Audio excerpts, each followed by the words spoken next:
Hello friends, welcome back to our channel. Today recipe summer special అయిన మామిడికాయతో పులిహోర. First పోపు ready చేసుకుందాం.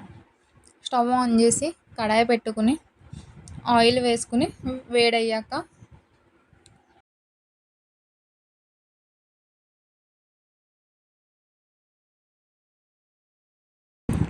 ఆవాలు, అల్లం ముక్కలు, పచ్చిశనగపప్పు, ఎండుమిర్చి, పచ్చిమిర్చి వేసుకుని బాగా ఫ్రై చేసుకోవాలి.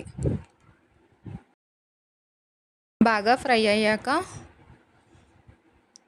పల్లీలు, జీడిపప్పు వేసుకుని బాగా ఫ్రై చేసుకోవాలి.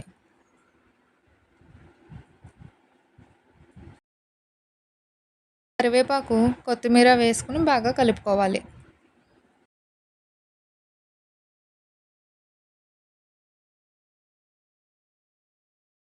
మామిడి తురుము వేసుకుని బాగా కలిపి మగ్గనివ్వాలి.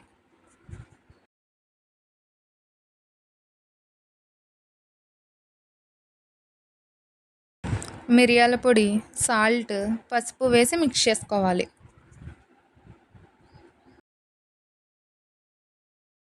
కొద్దిసేపు మూత పెట్టి మగ్గనివ్వాలి. 1.5 కప్పు మామిడి తురుముకి 3 కప్పుల రైస్ వేసుకోవాలి. మామిడి తురుము మగ్గిన తర్వాత స్టవ్ ఆఫ్ చేసుకుని ఆ మిశ్రమాన్ని మొత్తం రైస్లో మిక్స్ చేసుకోవాలి. 2 స్పూన్స్ పచ్చి మామిడి తురుము వేసుకోవాలి. ఇలా పచ్చి మామిడి తురుము వేసుకోవడం వల్ల మంచి టేస్ట్ వస్తుంది. తర్వాత కొద్దిగా మస్టర్డ్ ఆయిల్ వేసుకుని బాగా కలుపుకోవాలి. మస్టర్డ్ ఆయిల్ వేయడం వలన కూడా టేస్ట్ మరింత పెరుగుతుంది. Thanks for watching. Please subscribe.